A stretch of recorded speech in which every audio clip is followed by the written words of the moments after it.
महाबली रणजीत सिंह होया पैदा, नाल जोर दे मुल्क हिलाए गया। मुल्तान कश्मीर पिशौर चंबा, जम्मू कांगड़ा कोट निवाए गया। तिब्बत देश लद्दाख ते चीन तोड़ी, सिक्का अपने नाम चलाए गया। शाह मुहम्मदा जान 50 बरसां, हच्छा रज के राज कमाए गया। Came the warrior brave Ranjit Singh, with his might the land would shake. Multan, Kashmir, Peshawar, Chamba, Kangra, Jammu, Kot he'd take. Humbled China, Tibet, Ladakh, in his name coins he would make. 50 years, O Shah Muhammad, a glorious reign left in his wake.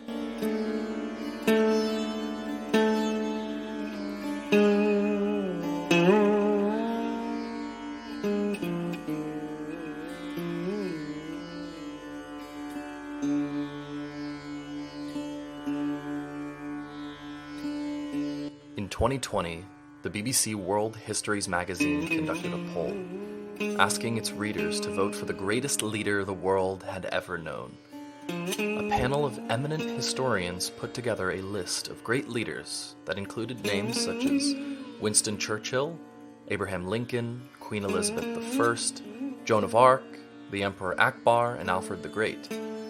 When the results of the poll were announced, at the top of the list sat Maharaja Ranjit Singh, not exactly a household name in the West. I'm Ben Gutman, and I would like to welcome you to The Rise and Fall of the Sikh Empire, a podcast which will tell the glorious tale of this little-known monarch and his empire. I invite you to join me on a journey with writer-narrator Sarpreet Singh into a world of romance, intrigue, and high drama, as well as tragedy that can only be called Shakespearean. There, we will encounter the young scion of a fiefdom in the Sikh homeland, Punjab, who on the strength of his valor, spurred on by a woman equipped with Machiavellian foresight, rose to dizzying heights of power. We will marvel at how, starting with a small kingdom, he carved out a mighty empire, making him the only ruler on the Indian subcontinent who could check the relentless advance of the British East India Company. We will meet the colorful characters who populated his egalitarian court: Hindus, Muslims, and Sikhs, as well as Frenchmen, Italians, Germans, Hungarians, and Americans, all of whom converged upon the Punjab to make their fortunes in the service of the brilliant Maharaja Ranjit Singh. Our tale begins in the year 1774, when the mighty Mughal Empire, which had ruled the Indian subcontinent for more than 200 years, had crumbled, leaving the Punjab in chaos. Ahmad Shah Abdali, the ruler of Afghanistan and the scourge of the Sikhs, who had wrested the Punjab from the Mughals, had also passed away recently. The Sikhs, who were organized into 12 bands known as the Misls, had stepped into the power vacuum and had become the de facto rulers of the Punjab.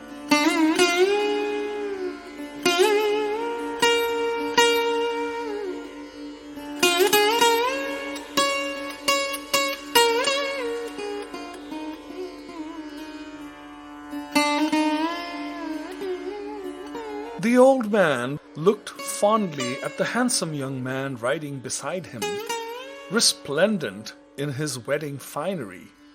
Just 18, broad-shouldered and already battle-scarred, the young man sat in the saddle with accustomed ease, nudging his magnificent stallion forward with the faintest touch of his heels, his hands holding the reins lightly.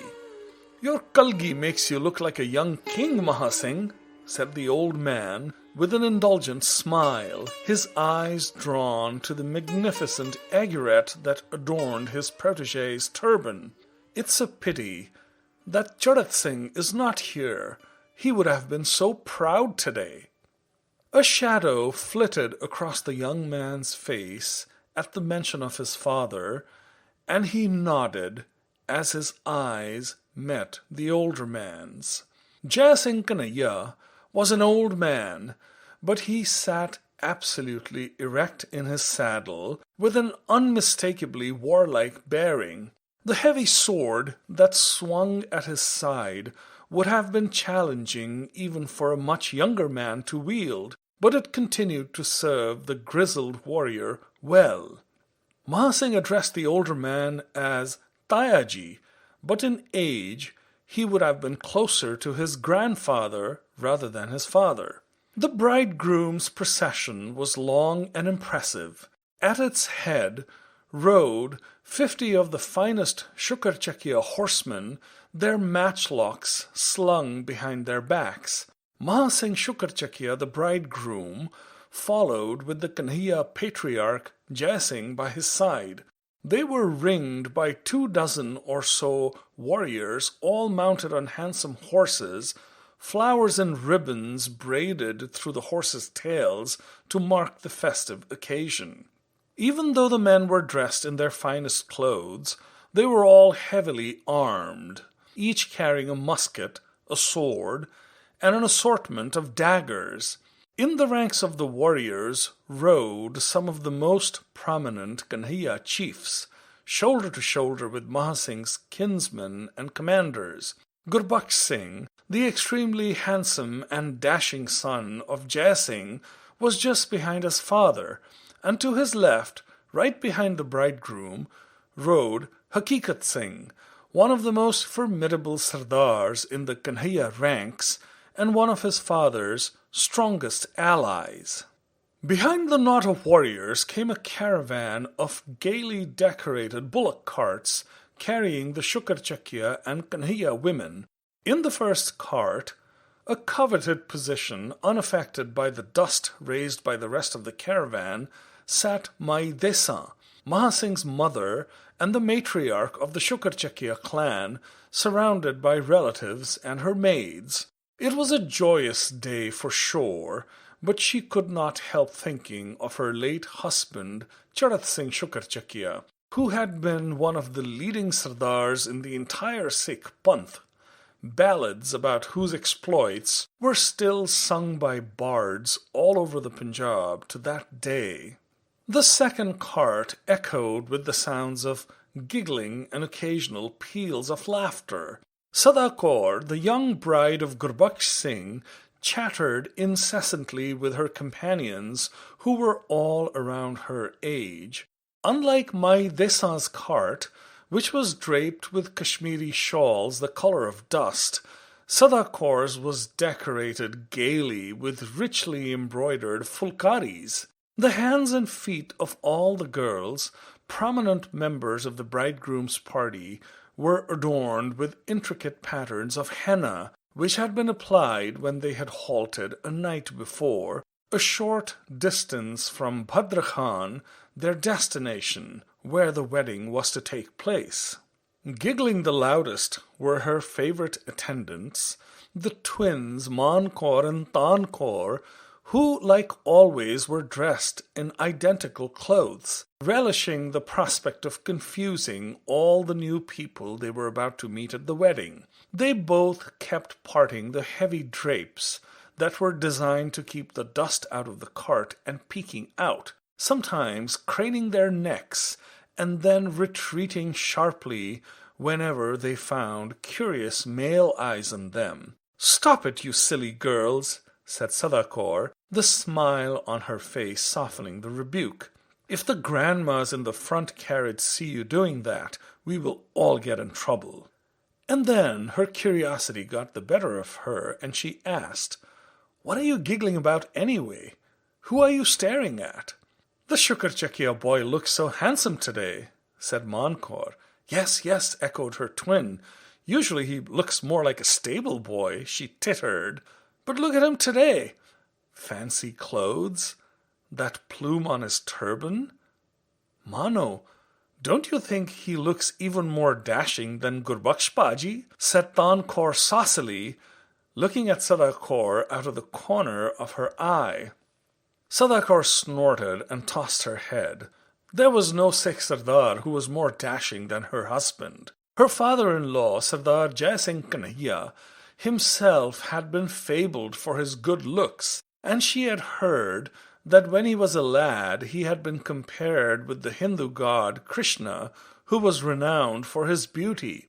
The very name that was given to him, which had also become the name by which his clan was known, evoked the dusky god. If anything, his son, her beloved husband Gurbakh Singh, was even more handsome than his father, and not a bit less brave and dashing. The twins were just teasing her, and she knew it. Thinking about her father-in-law sent Sardar Kaur into a reverie. "There is no girl more fortunate than I am in this land," she said to herself. Her father had been a brave warrior, as her grandfather had been, but they were not men of significant renown. What were the odds that she would be picked by Sardar Jai Singh Kanhaiya as the bride for his son and heir? The Kanhaiya Misl, which her father-in-law headed, was at the zenith of its glory. The Sikh Sardars were a fiercely independent lot, and recognized no master, but Jai Singh Kanhaiya was as close to being paramount among them as was possible. Sardar Jassa Singh Ahluwalia was perhaps the only one who could rival him in prestige. One day, everything that the Kanhaiyas owned, the lands, the forts, the immense riches, and the armies, would belong to her husband. He would practically be a king, and she, Sardar Kaur, his queen. She could not have imagined a future as bright as this when she had been a child. Sardar Kaur was jolted out of her daydreaming as the cart abruptly came to a halt, prompting the twins to part the drapes and look out curiously. Staying discreetly out of sight behind them, Sardar Kaur craned her neck to see what was going on. The wedding party had halted at what appeared to be the outskirts of a prosperous-looking village. The road was curved, and Sardar Kaur could see the well-kept houses in the village, with smoke from cooking fires rising to the sky. The Sardars at the head of the wedding party sat erect in their saddles, the pennants attached to the lances of the soldiers behind them fluttering gaily in the breeze.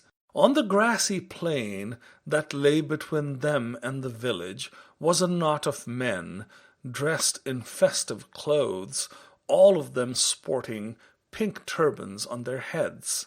In the rear, mounted on handsome steeds, were 2 rows of fierce-looking cavalrymen, their unsheathed swords sparkling in the sun. In the very front stood a mountain of a man with imposing whiskers and a long salt-and-pepper beard, his fine robes adorned with pearls and precious stones. In his hands he held a length of rose-colored silk, and Sardar Kaur noticed that somewhat at odds with his finery, his feet were bare. The Sardars in the wedding party, along with Maha Singh and his kinsmen, dismounted and formed a phalanx behind Sardar Jai Singh Kanhaiya, who started to walk solemnly towards a group of men on the grassy plain. Raja Gajpat Singh of Jind, briskly for a man of his girth, walked barefoot towards the approaching Sardars, bowing respectfully and placing the rose-colored scarf around the neck of the Kanhaiya Sardar, words of welcome on his lips. Sardar Jai Singh Kanhaiya, a huge smile on his face, enveloped Raja Gajpat Singh in a bear hug, as a detachment of drummers who had been hidden behind the cavalry started to pound on their kettle drums. The 2 parties mingled, Sardars from both sides joyously embracing comrades of campaigns past as they made their way to the village with the caravan of carts following. The celebrations lasted for several days, and the groom and his entourage enjoyed the lavish hospitality of Raja Gajpat Singh. The bride, Raj Kaur, at 16, was somewhat older than most brides were in those days, and if truth be told, a little plain, but Mai Desa was well satisfied with the match. Her son, while a brave warrior, was not particularly handsome himself, and besides, what really mattered was his bride's pedigree and her father's power and influence. She was convinced that if Sardar Jai Singh Shukerchakia had been alive, he would have been pleased with the match as well. Raja Gajpat Singh's fortunes were in the ascendant. He was a clever man who had successfully managed to get his title as the Raja of Jind confirmed by the Mughal court in Delhi. It was an alliance that was surely going to bring prestige to the Shukerchakia clan. She said a silent prayer for Sardar Jai Singh Kanhaiya and thanked the Guru for blessing her son with such a powerful and sagacious mentor. The wily Kanhaiya chief had carved out a formidable fiefdom for himself, starting with practically nothing, and his matrimonial diplomacy was no less impressive than his valor. He had forged an alliance with the formidable Fulkian clan, which dominated the lands across the Sutlej River, by arranging his daughter Sahib Kaur's wedding with Raja Amar Singh of Patiala. Now, by arranging this match between his protege Maha Singh, who was practically his foster son, and Raj Kaur, the daughter of Raja Amar Singh's kinsman, Raja Gajpat Singh, he had further cemented his alliance with the Fulkians. Sada Kaur, with her young attendants, was the toast of the wedding, as she played an important role in the ceremonies and celebrations, completely eclipsing the Shukerchakia women.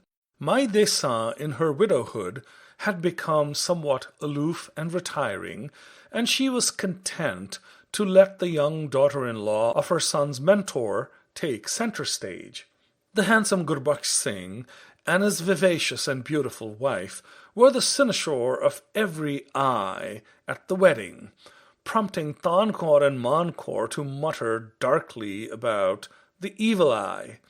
Sada Kaur gaily laughed their concerns away, secretly pleased that she and her husband were the ones who attracted the most attention at the wedding, even more than the bridegroom and his somewhat homely wife.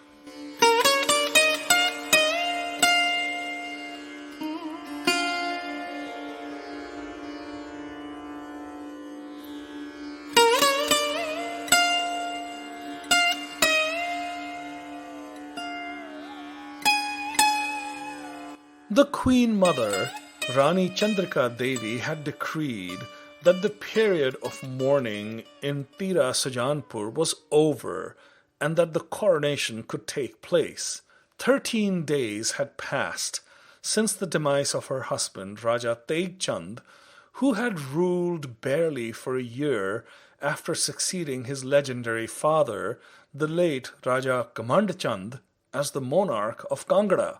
The coronation, which took place in the Rainivas Palace, was a simple, low-key affair out of respect for the recently departed king. The royal Purohit had chanted the appropriate mantras, invoked the blessing of the various family deities, and had performed the rituals necessary to honor the illustrious clan of Katoch kings, Raja Sansar Chand's ancestors, who had ruled the land for more than 1,000 years.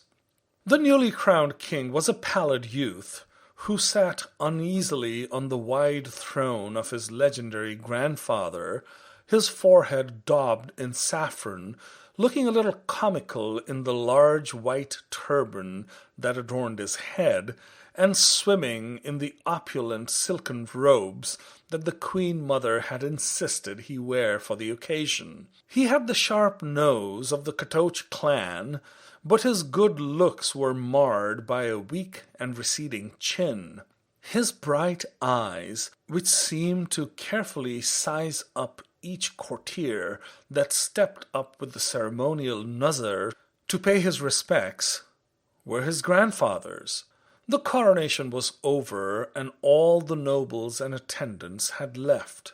Sansar Chand sat in his mother's chamber in Rainivas, surrounded by a gaggle of maids, all eager to cater to the young king's every whim, much to his annoyance and the queen's amusement. "You are their king," she said. "It is their sacred duty to serve you." Seeing that the boy was starting to get very irritated, she clapped her hands, and almost magically all the women disappeared, leaving them alone in the sumptuously appointed chamber. "What is it, my son?" the queen mother asked, her eyes drawn to her son's furrowed brow. "You should be happy today. This is an auspicious day, for your glorious reign has begun. Savor it. This day will never come back again," she continued, seeing that the boy's dark mood would not lift. "What is the matter? Are you thinking about your father? It does not behoove the king of Kangra to let his shoulders droop in this manner. Pull yourself together, son. You are the inheritor of the most distinguished royal legacy in the land. Your forefathers were descended from the gods themselves. The blood of Chandravanshi Rajputs runs through your veins. Pull yourself together. Your demeanor discredits the glory of your ancestors, my son." The boy regarded his mother balefully and spoke, his words belying his youth and inexperience. "What is this glory that you are referring to, mother? Do you not see what we have been reduced to? My ancestors might have been great kings, but I am no better than a petty chief. The king of Kangra I am called. My grandfather was a great man, but even he could not capture the fort of our ancestors in his lifetime. This royalty is a facade, mother. We are nothing. All this strutting is just a charade," the lad said bitterly. The queen mother looked stricken at first, but then she regarded her son with pride. "You are a better man already than your father ever was, my son. I see Raja Ghamandchand in you. Yes, be satisfied, but do not be bitter. Fashion a weapon out of your ambition and your dissatisfaction. Do what your grandfather was unable to. Win back the fort of Kangra and restore the glory of the Katoch dynasty. And don't stop at Kangra. Sirmaur, Nadon, Jasrota, Gulair, every hill kingdom should pay tribute to you. Show the world the power of the blood that runs in your veins." The boy looked at his mother. "But how, mother? We are weak. Our army is small. How will I succeed when a mighty warrior like my grandfather failed? Your expectations are absurd, mother. We need to accept our fate, and we need to stop living in the past." The queen mother looked at the young king, fury in her eyes. "You will not give up, Sansar Chand. I will not let you." She clapped lightly, and her chief attendant appeared, into whose ear she whispered. The woman nodded and came back with an ornately decorated chest, which she placed before the queen mother. "This is the wealth that came with me as my dowry when I became a Katochan bride. It is yours, my son. Use it well. There are bands of brigands that roam the plains, looking for a master who will lead them to plunder and wealth. Some are Rohilla Pathans, others are Sikhs. You will take this wealth, and you will build an army with it. You will take Kangra and the rest of the hills, and you will not stop there. You will take Hoshiarpur and Batala and Jalandhar. You will win the respect of the Afghans and the Mughals. You will be faithful to your Chandravanshi blood. I demand it." The young king looked at his mother with an expression that was equal parts awe, fear, and exuberance. No words came out of his mouth. He just nodded and touched his mother's feet.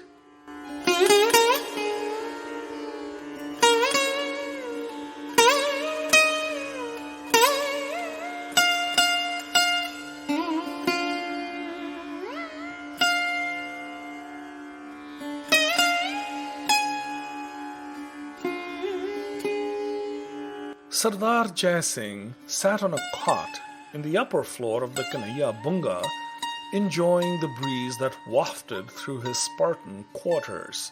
He could never suppress a feeling of excitement and gratitude when he looked out of the narrow windows to gaze upon the Sri Harmandir Sahib. Vaheguru has been kind to me, he would say to himself whenever he entered the tower, an enduring testimonial to the prominence of the Kanhaiya clan. Every Sardar wanted a tower in the inner promenade surrounding the Golden Temple, but space there was coveted. Pride of place was occupied by the Akal Bunga of Guru Hargobind, and there was one dedicated to the Sahibzade, the sons of Guru Gobind Singh. The Nakai Sardars, the Shukerchakias, the Ahluwalias, and the Sardars of the Malwa had their towers too, as did several other prominent chiefs, as well as powerful Mahants who exercised control over Gurdwaras and had large followings. The Singhpuriya Bunga of the legendary Nawab Kapoor Singh, his own mentor who had himself initiated the Kanhaiya chief into the ranks of the Khalsa, always prompted him to bow his head in reverence when he passed it. The Shaheed Bunga of the legendary Baba Deep Singh also aroused feelings of deep respect in his heart. The Bunga of Sardar Jassa Singh Ramgarhia and his clan, however, aroused very different sentiments every time he walked past it. His mind drifted back to times that seemed simpler, when Nawab Kapoor Singh held sway over the Sikh warriors of the Dal Khalsa. Jai Singh Kanhaiya, Jassa Singh Ahluwalia, Charat Singh Shukerchakia, Hari Singh Bhangi, and Jassa Singh Ramgarhia, each the chief of a fearless band of fighting men, had been the brightest young stars in the Khalsa firmament. Undoubtedly, there had been rivalry between them, but it paled into insignificance before their fierce camaraderie as they came together again and again without reserve to take on the might of Mughal governors such as Zakaria Khan and Mir Mannu, and their minions like Diwan Lakhpat Rai and his brother Jaspat Rai.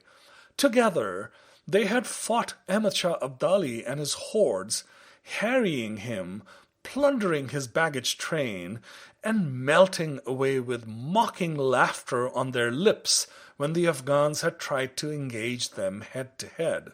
The chiefs had exuberantly participated in many adventures when they had been the swashbuckling leaders of the Taruna Dal, the younger of the two divisions of the Dal Khalsa. Sardar Jai Singh Kanhaiya smiled fondly as he recalled their audacious exploits from the days when their beards had been jet black. His thoughts turned to an expedition that he had led jointly with Sardar Hari Singh Bhangi and Sardar Jassa Singh Ramgarhia against the Pathan rulers of Kasur. Against heavy odds, the Sikhs had taken the well-fortified city, killing Kamaluddin Khan and Hassan Khan and forcing Alif Khan to flee. Ironically, the seeds of the conflict between Sardar Jai Singh Kanhaiya and Sardar Jassa Singh Ramgarhia had been sown by this great victory.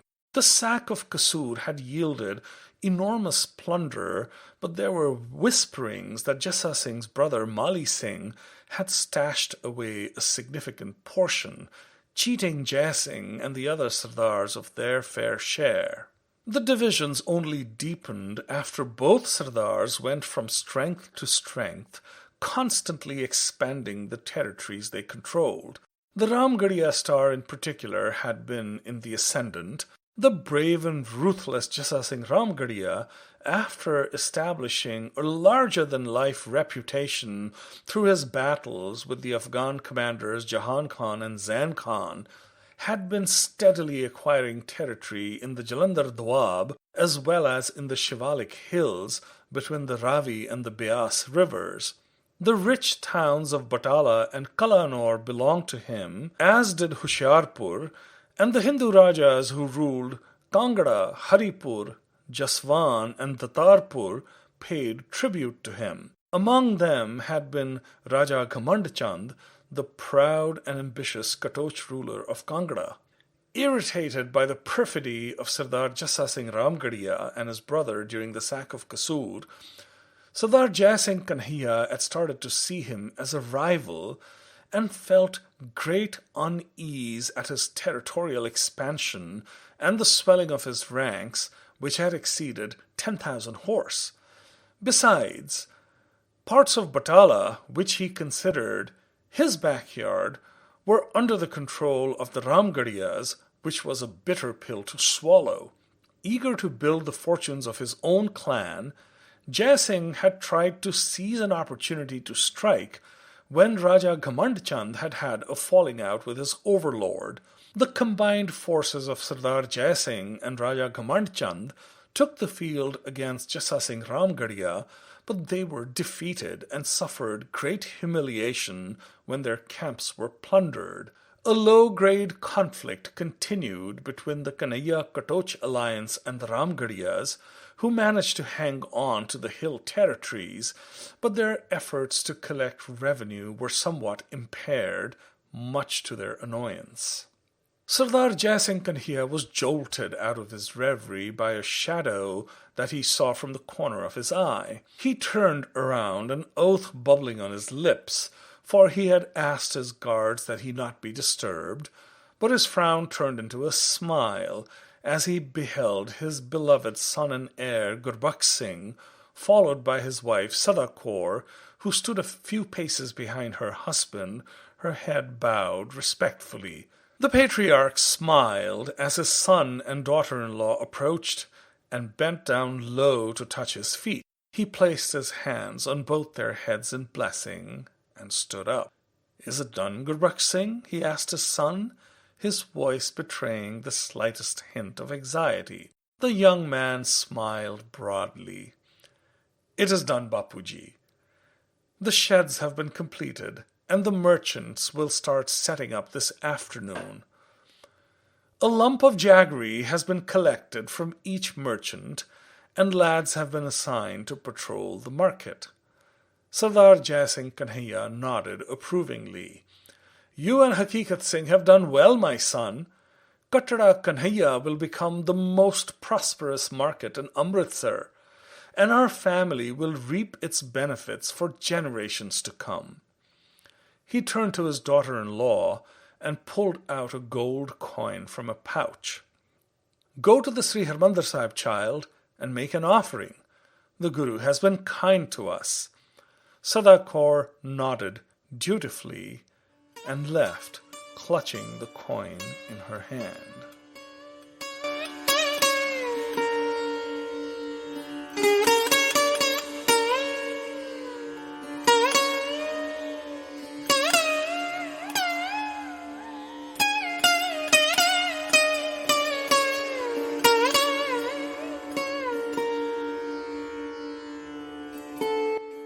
In January 1775, the King of Afghanistan was in Peshawar, where he usually spent his winters, and the streets were filled with soldiers.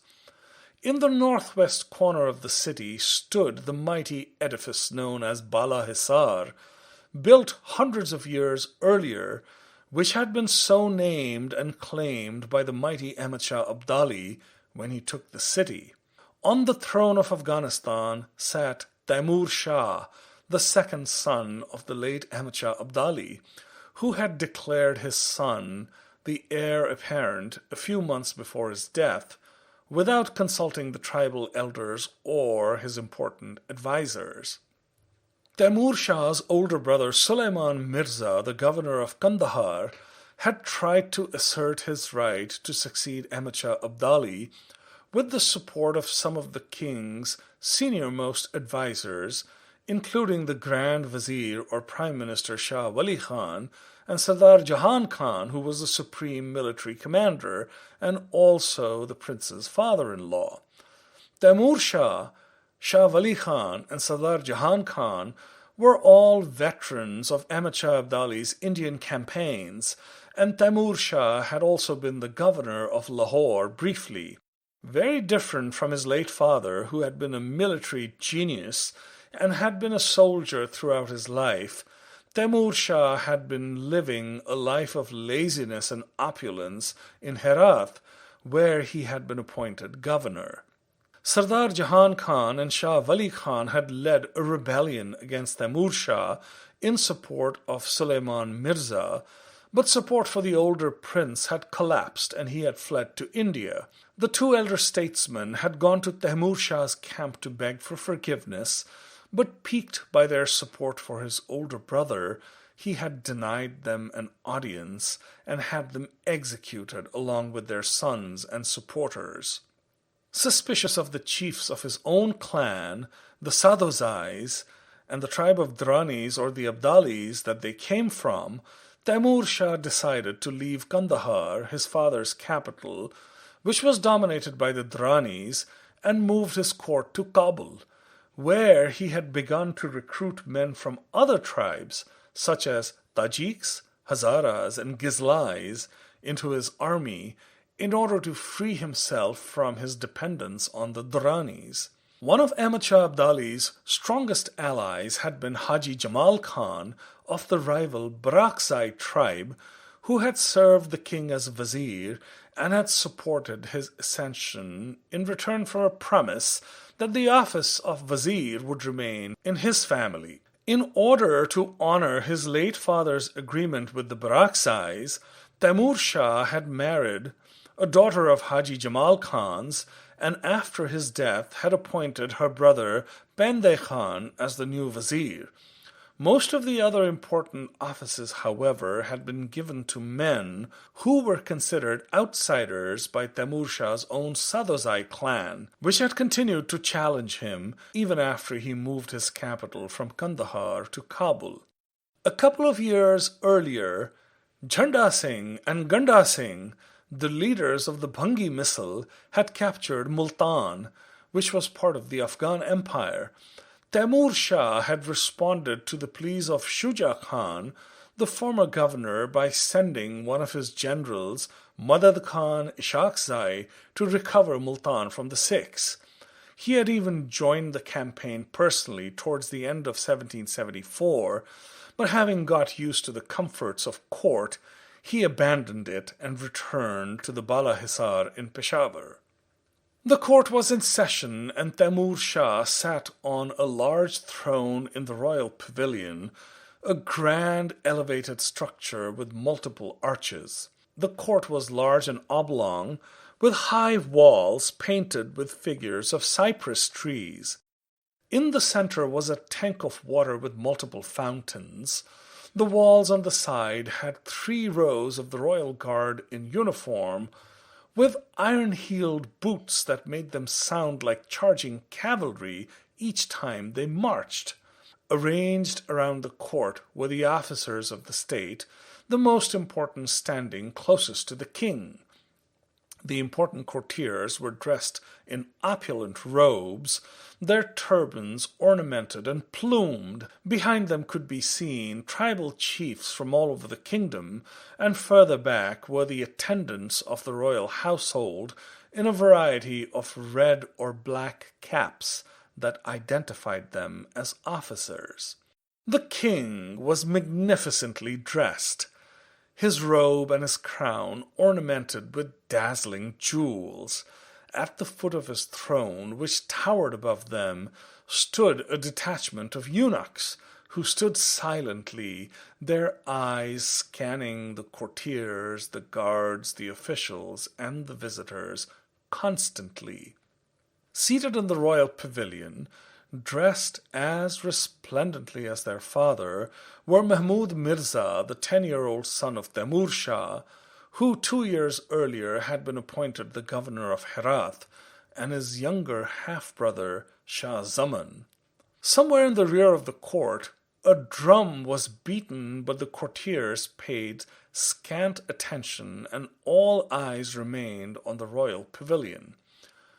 2 extremely tall royal guards marched into the court, firmly holding a man dressed in fine robes, and then, as soon as they entered the hall, they broke into a trot.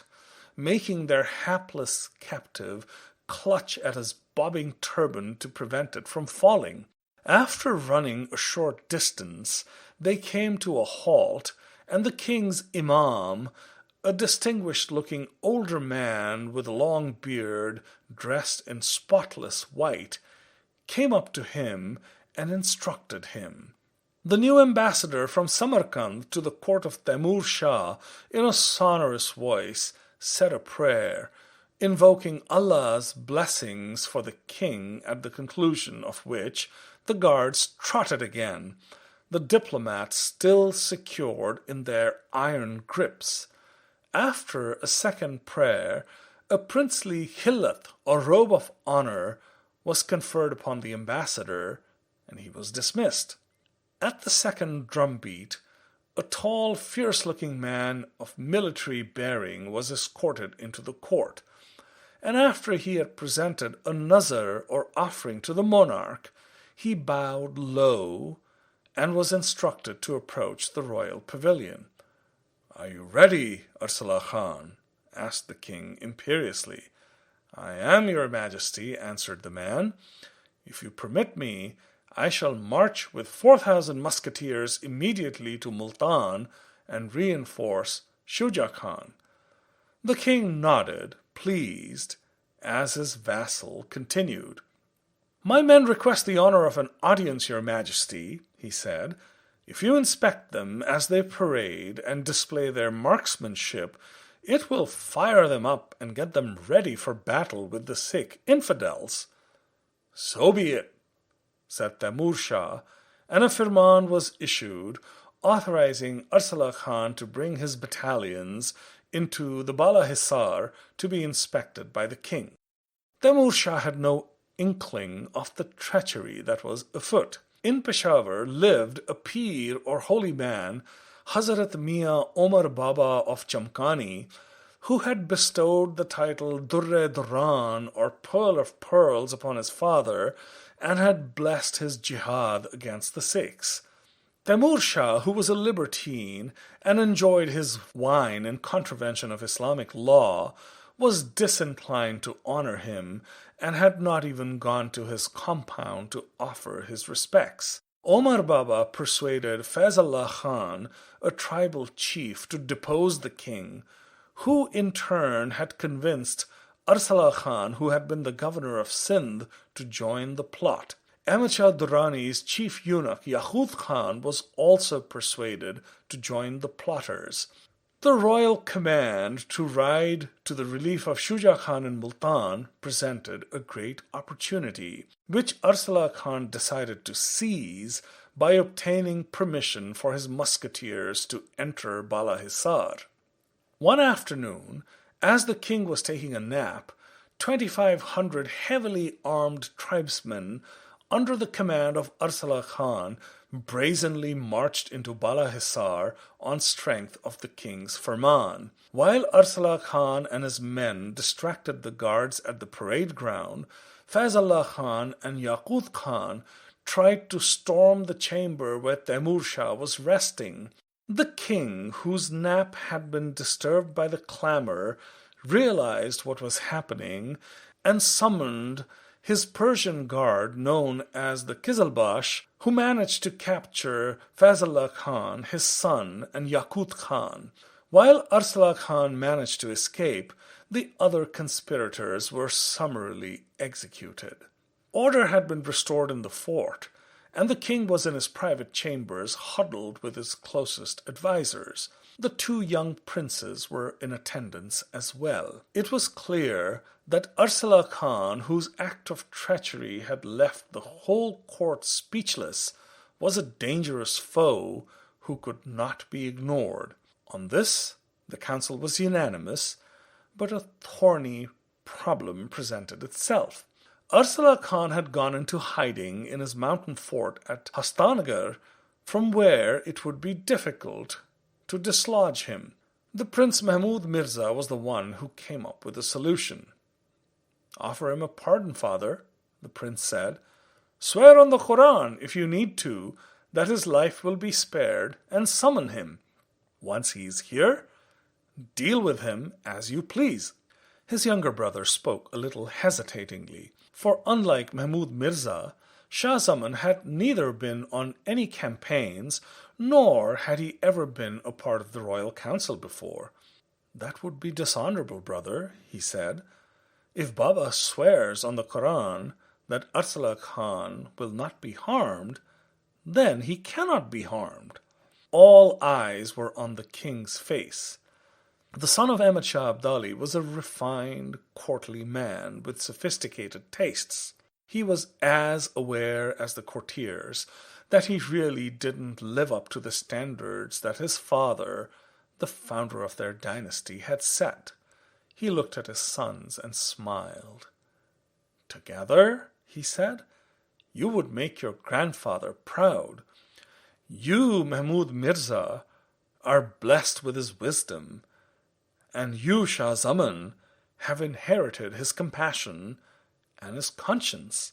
I wonder which one of them would make the better king after I am gone," he asked himself. An envoy was sent to Arsala Khan, bearing a Quran, with a letter from the king promising clemency and commanding him to appear at court. When Arsala Khan arrived in Peshawar, he was arrested and beheaded.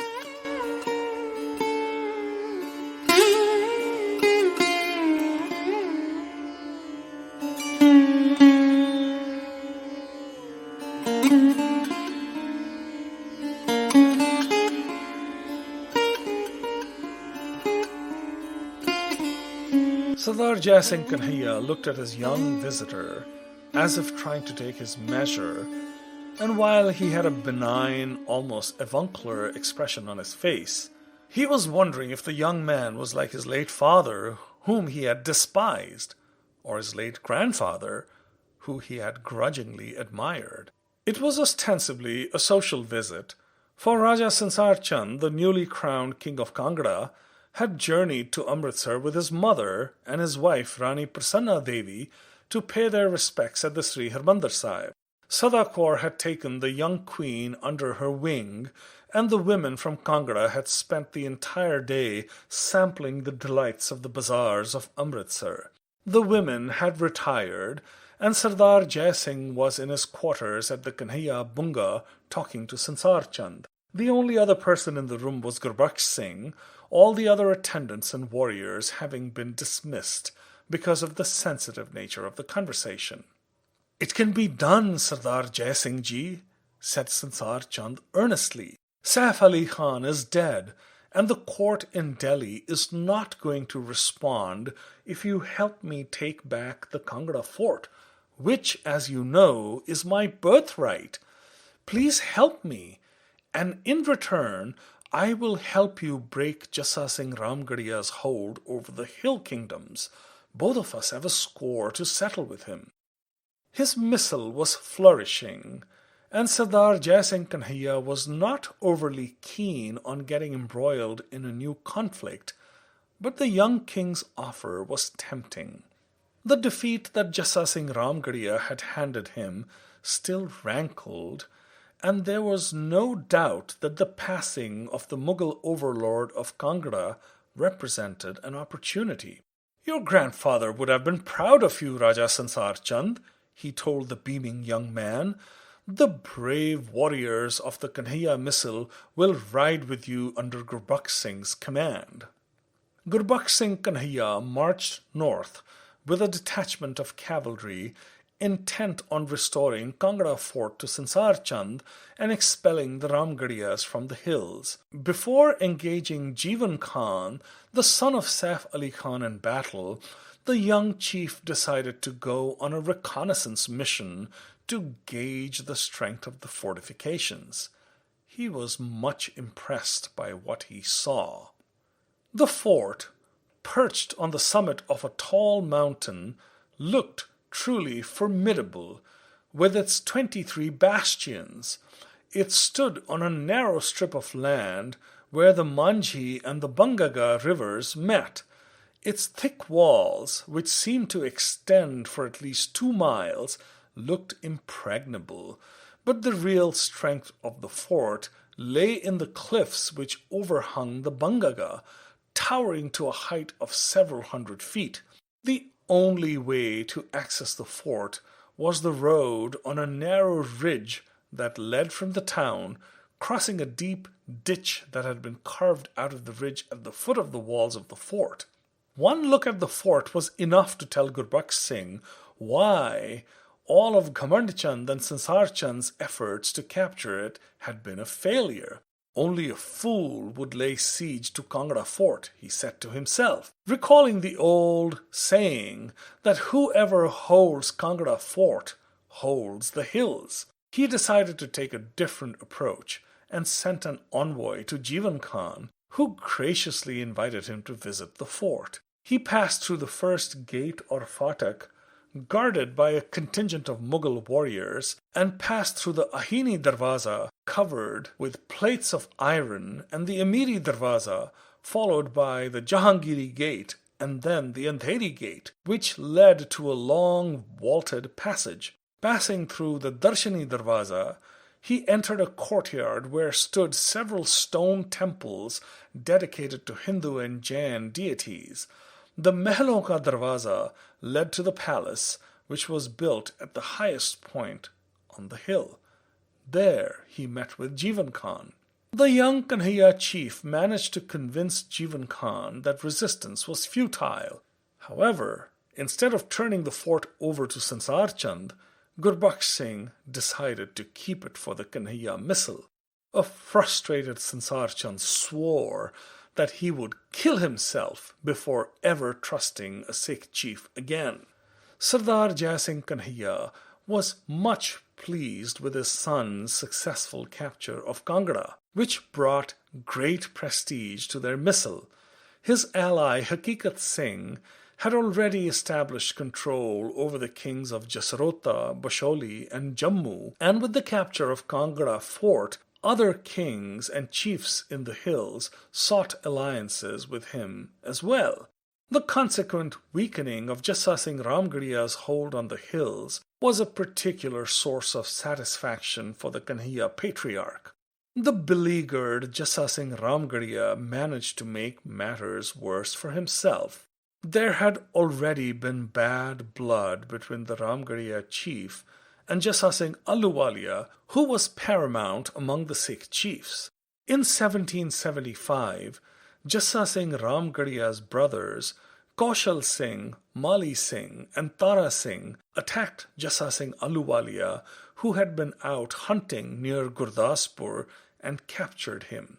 Even though the chivalry that existed between rival Sikh chiefs asserted itself, and Jassa Singh Ramgarhia honored Jassa Singh Ahluwalia with a killat and sent him back in a palanquin, the humiliation of the capture created great determination in the mind of the Ahluwalia chief to extract vengeance. He decided to seek allies to take on the Ramgarhias, and also reached out to the Bhangis, who pledged support. Further, he found a willing ally in Sardar Jai Singh Kanhaiya, who had been eyeing several of Jassa Singh Ramgarhia's territories beyond the hill kingdoms. The stage was set for a great confrontation between the Misls.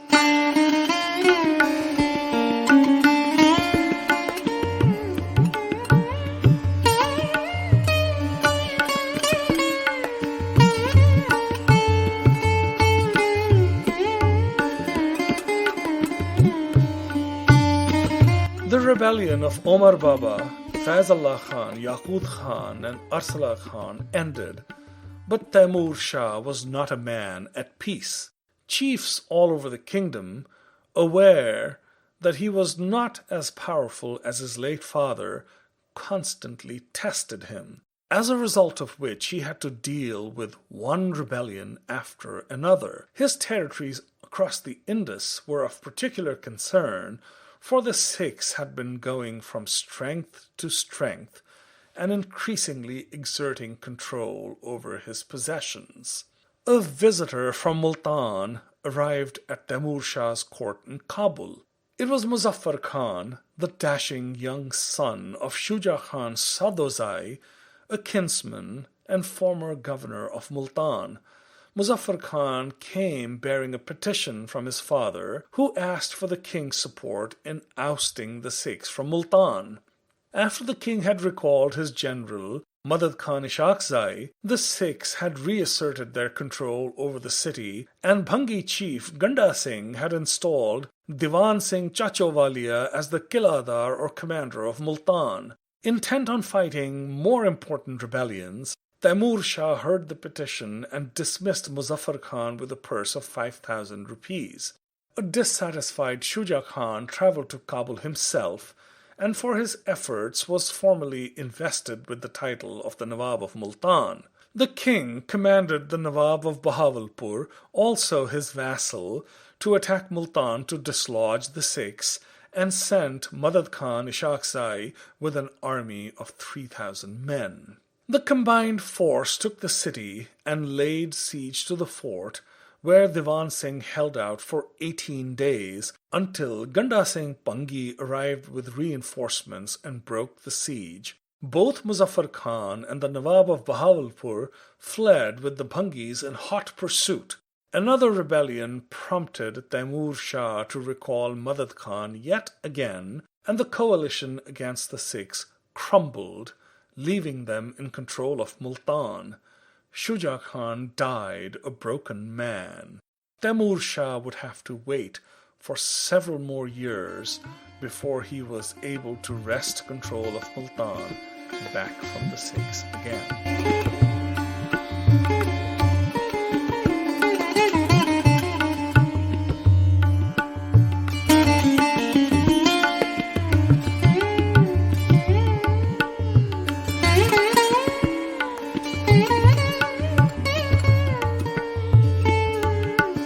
Meanwhile, Sardar Jai Singh Kanhaiya and his Misl were growing in strength and prestige, unaffected by the events in faraway Kabul and Multan. While he was readying for a trial of strength with Jassa Singh Ramgarhia, a new problem presented itself. The Kanhaiya chief was in the market in Amritsar that bore his clan's name when he was accosted by a familiar figure. It was Sardar Ganda Singh Bhangi, who had become the undisputed leader of the Bhangi Misl after the death of his brother Chanda Singh a few years earlier. A meeting with the Bhangis was always fraught with tension because Sardar Jai Singh Kanhaiya knew that the Bhangi chief suspected him of getting his brother assassinated when the Kanhaiyas had clashed with the Bhangis after getting involved in a conflict in Jammu. Even though Sardar Jai Singh Kanhaiya was surprised at being sought out by a man who hated him and talked behind his back of killing him, his mask of courtesy remained intact, and he greeted the rival chief cheerfully. When Ganda Singh Bhangi said that they needed to speak, he was invited to the Kanhaiya Bunga. Gurbaksh Singh was summoned as well to join the conversation. Sardar Ganda Singh Bhangi quickly came to the point. Jai Singh Ji, I respectfully ask you to return Pathankot to the Bhangis. Pathankot had belonged to my brother Sardar Chanda Singh, and he had seen it fit to bestow it upon Nand Singh. The Kanhaiyas have no just claim on Pathankot. The city of Pathankot had indeed been given to one of the Bhangi chiefs, Nand Singh, by Chanda Singh, but on his passing, his widow decided to arrange a match between her daughter and Tara Singh, the brother of Hakikat Singh Kanhaiya. Pathankot had been handed over to Tara Singh by his mother-in-law as part of her daughter's dowry. Inwardly gleeful at Ganda Singh Bhangi's distress, the Kanhaiya patriarch answered gravely, I do not dispute what you say, Sardar Sahib, but this is Hakikat Singh's family matter. It would be most indelicate for me to intervene. Out of respect for you, I will broach it with Hakikat Singh, but please be aware that I am powerless. Of course, he had no intention of giving up Pathankot, which had become a prized Kanhaiya possession. Ganda Singh Bhangi decided to act. He put together a large force and rode northeast, stopping at Batala, where the Ramgarhiyas, who had an axe to grind with the Kanhaiyas, joined him. Fully aware of the movements of the Bhangi and Ramgarhiya forces, Sardar Jai Singh Kanhaiya sent Gurbaksh Singh to Pathankot, where Hakikat Singh Kanhaiya had already arrived to support his brother. Jassa Singh Ahluwalia, too, threw in his lot with the Kanhaiyas.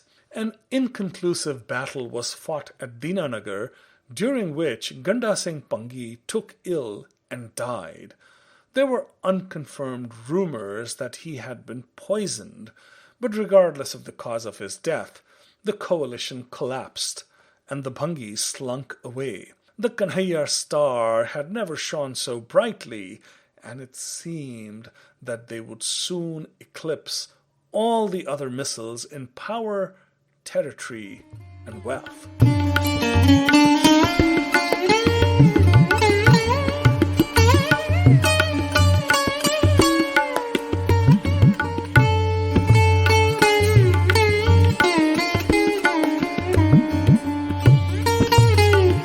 In October 1779, Taimur Shah left Kabul at the head of a large army intent on ending Sikh rule in Multan.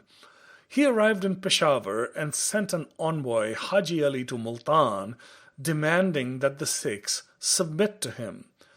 Upon learning that his envoy had been summarily executed, he sent Zangi Khan Durrani at the head of a force 18,000 strong to attack Multan, following at a somewhat leisurely pace himself. The Nawab of Bahawalpur brought 12,000 of his men, and Muzaffar Khan joined him as well with all of his troops from his fortress in Shujabad.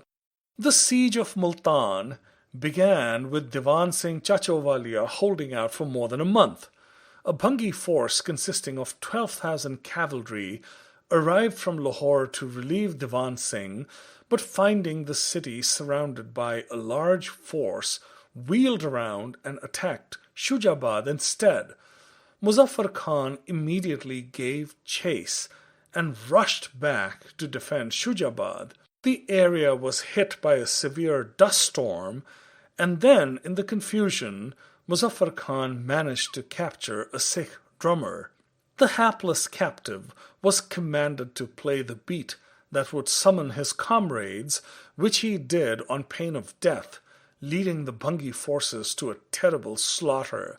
When Diwan Singh heard of the disaster, he decided to accept Taimur Shah's terms for peace and rode out of Multan unmolested with his men and possessions out of one gate, while the triumphant Afghan king rode into the fort through another. In February 1780, after 8 years of Sikh rule, Multan was taken back by the Afghans. It was yet another blow to the pride of the Bhangi Misl.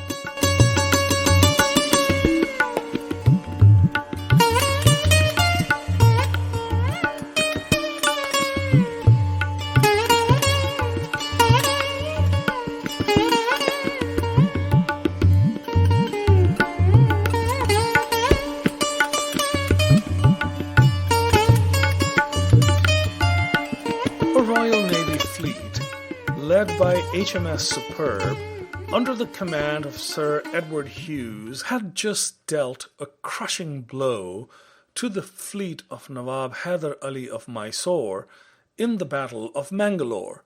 On board was a young gunner named George Thomas from Tipperary, Ireland. After the victory over Hyder Ali, the fleet had multiple run-ins with the French Navy, as the British and the French were jockeying for position in India, just as they had been fighting one another in Europe, Africa, and America. On board one of the French ships was a sergeant of marines named Pierre Collier, known as Perron, who was destined to become the enemy and indeed the nemesis of the young Irish gunner. Coincidentally, both men deserted around the same time intent on making their fortunes, something that would have been impossible if they had continued to serve in their humble positions in the Royal Navy or the French Navy. George Thomas made his way inland seeking employment as a gunner with various palayakaras or polygars, feudal administrators in the service of the kings and chiefs in southern India. After serving as a mercenary for a few years, Thomas briefly served the Nizam of Hyderabad as a gunner and then decided to travel north, eventually reaching Delhi. There he entered the service of Joanna Nobilis Sombre, who is remembered in history as Begum Samru, the ruler of Sardhana, and the widow of the late Walter Reinhardt Sombre, an adventurer from Luxembourg, who had served the reigning Mughal Emperor Shah Alam. A brave and resourceful man, George Thomas, who had no knowledge of the Sikhs yet, was going to cross swords with them soon, for Sardhana, which lay between the Yamuna and the Satluj rivers, was in an area that was subject to constant raids by bands of Sikhs intent on plunder.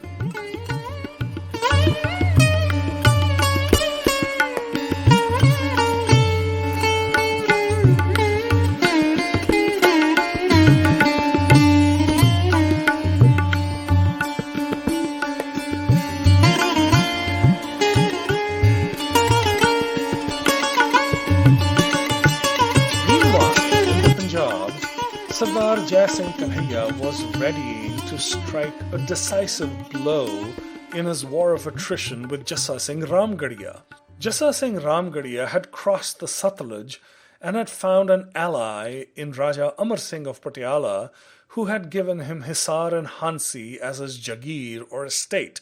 Various Sikh chiefs had repeatedly plundered the territories between the Satluj and the Yamuna with impunity, and Jassa Singh Ramgarhia had ventured into the territories of Zabita Khan Rohilla, plundering Khurja, Sikandra, and Meerut, even reaching the outskirts of Delhi. This had prompted the hapless Mughal Emperor Shah Alam to beg for clemency after Jassa Singh had plundered the Mughal arsenal and carried off 4 large cannon. Jassa Singh Ramgarhia's brother Mali Singh still controlled Batala, and his brother Tara Singh was in possession of the wealthy town of Kalanor. Mali Singh, a cruel man and poor administrator, had alienated his subjects, and when Gurbaksh Singh Kanhaiya appeared with an army at Batala, some of Mali Singh's subordinate chiefs were only too happy to throw open the gates of the fort to him. Hakikat Singh Kanhaiya attacked Kalanor and took the city after killing Tara Singh. Mali Singh was forced to flee across the Satluj to join his brother Jassa Singh Ramgarhia. The Ramgarhias ended up losing all their territories both in the hills and in the plains until not a single village remained under their control, as the Kanhaiyas went from strength to strength. Across the Satluj, Jassa Singh Ramgarhia was reduced to dire straits, unable to pay his soldiers because of the loss of his revenue-producing territories. There's a story that when he was at Sarsa, a servant managed to drop a brass bucket in a well when he went to fetch water.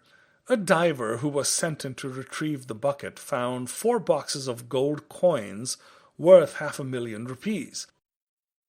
The windfall was what enabled the embattled Jassa Singh Ramgarhia to pay his soldiers and recruit more warriors to his side as he plotted a return to the Batala area to claim his territories.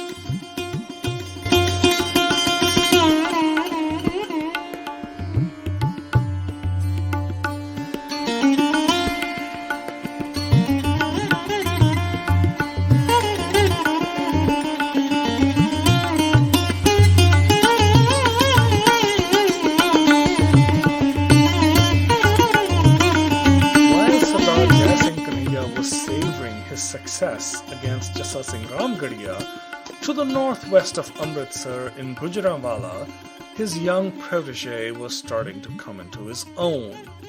The young Maha Singh Shukerchakia had shaken off the control that his mother, Mai Desa, had exercised over his fiefdom and was eager to expand his territory and influence. The areas west of Gujranwala had become the domain of the Bhangis and the Shukerchakias during the time of his father Charat Singh. The fortunes of the Bhangis, like the Ramgarhias, had been on the decline.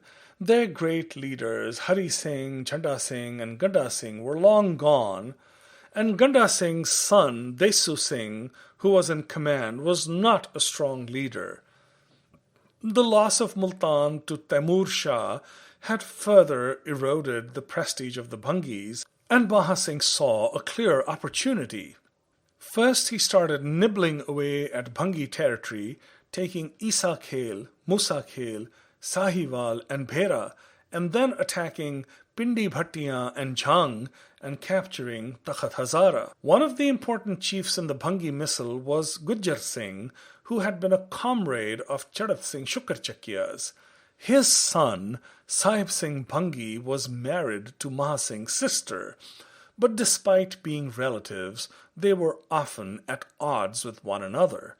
When Sahib Singh quarreled with his older brother Sukha Singh, Maha Singh came to his brother-in-law's aid and, according to some accounts, instigated him to attack his own brother. Sukha Singh was killed in the battle that followed, which enraged Gujjar Singh Bhangi.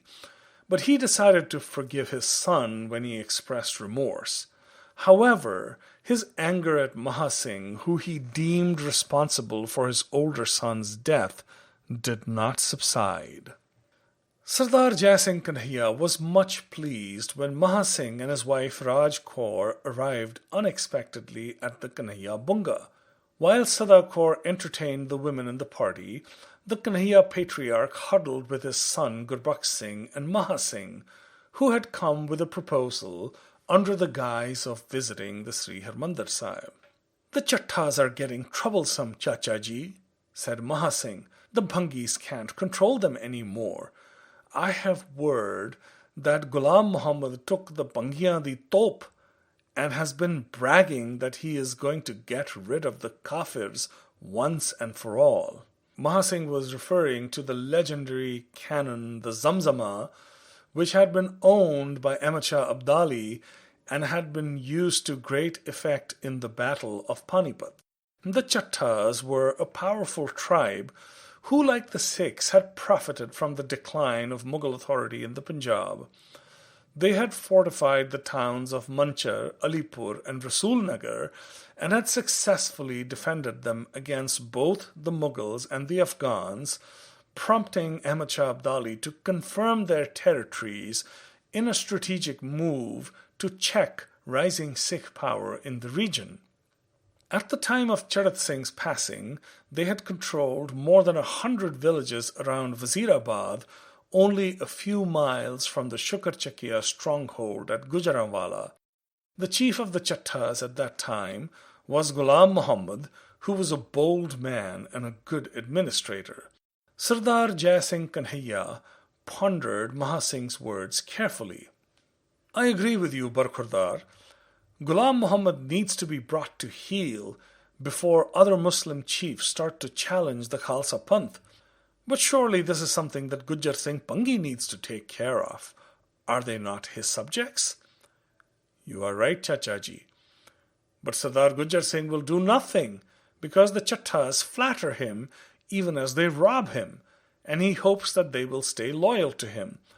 My brother-in-law Sardar Sahib Singh, however, will support me if I move against Ghulam Muhammad. If I have your support as well, I am confident that I can take Rasulnagar." The patriarch smiled. "Sardar Charat Singh would have been proud of you, as am I. You have my support and my blessing. Bring Ghulam Muhammad back in chains or bring back his head." Maha Singh, with a combined Shukerchakia and Kanhaiya force of 6,000 horse, left Gujranwala to subdue the Chattas. Ghulam Muhammad Chatta's soldiers were mostly untrained peasants, and the Sikh cavalry made short work of them, forcing their leader to seek refuge behind the walls of Manchar, which was besieged by the Sikhs.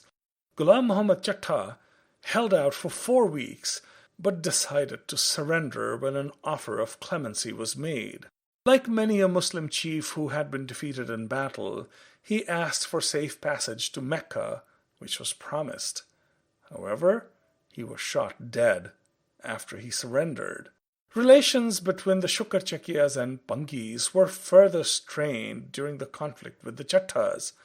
Chet Singh Bhangi, the younger brother of Gujjar Singh Bhangi, was captured and imprisoned by Maha Singh when he decided to come to the aid of his Chatta vassals. Even when Maha Singh's sister, married into the Bhangi clan, came to Gujranwala to plead for Chet Singh's release, Maha Singh refused to relent. Chatta resistance did not end with the death of Ghulam Muhammad. Sporadic fighting continued until Maha Singh overwhelmed the towns of Alipur and Rasulnagar as well, which were named Akalgarh and Ramnagar by the Sikhs. The victory against the Chattas truly established the reputation of Maha Singh Shukerchakia. Several chiefs who had paid tribute to the Bhangis submitted to him, recognizing that his star was ascendant, even as the fortunes of the Bhangis were declining precipitously. The young chief had come into his own. On November 13th, 1780, as Maha Singh Shukerchakia was returning triumphant from Rasulnagar, he was stopped by a breathless messenger from Gujranwala. His wife, Raj Kaur of Jind, had delivered a healthy baby boy. He had been given the name Buddha Singh to honor an illustrious Shukerchakia ancestor, but Maha Singh decided to name his son Ranjit Singh to mark his great victory against the Chattas.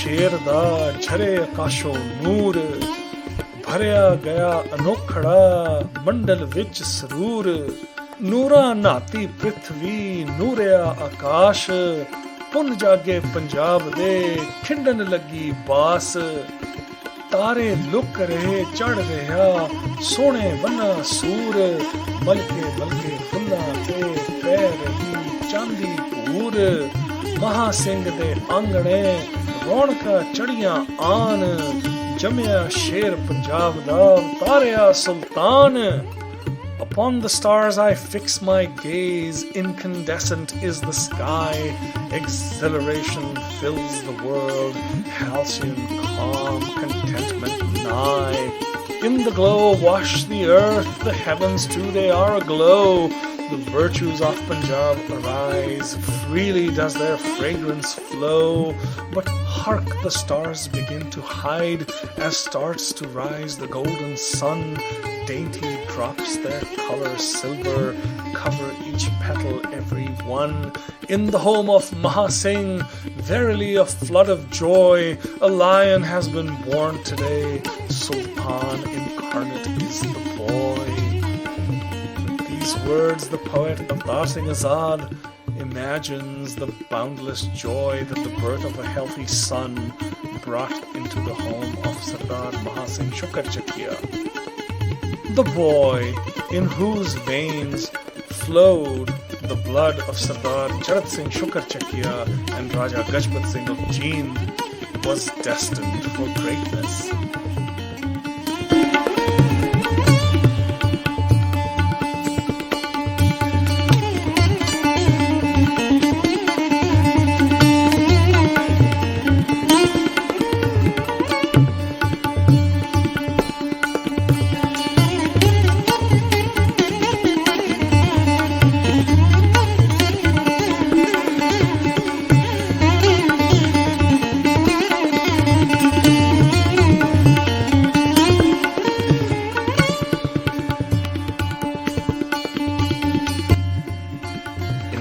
episode, a rift that has far-reaching consequences forms between two of the greatest houses of the Punjab. As the once mighty Mughal Empire, racked by rebellion, collapses completely, a plucky Maratha chief is appointed regent by the aging Emperor Shah Alam. In a desperate attempt to revive his fortunes, as Sikh chiefs repeatedly raid his shrinking dominion. The rise and fall of the Sikh Empire is brought to you by All Masked Media, the creators of the Story of the Sikhs podcast and the Grammat Sangeet podcast. The podcast features original music by Indian classical guitar maestro Uttam Sarkar. Tabla accompaniment is provided by Swarnabha Ghosh. The podcast is made possible by the Chardi Kala Foundation, Ishpreet Singh and Manpreet Kaur, and the Sawhney Family Foundation. It is written and narrated by Sarpreet Singh, author of The Camel Merchant of Philadelphia, The Night of the Restless Spirits, The Story of the Sikhs, and Kultar's Mind. To introduce myself briefly, I'm a Boston-based actor who was introduced to the Sikh world a few years ago when I toured extensively with Kultar's Mind, an immersive theatrical production that tells the story of the anti-Sikh violence of 1984. I am delighted to be involved in the retelling of this fabulous tale. I'm host Ben Gutman. Thank you for joining us.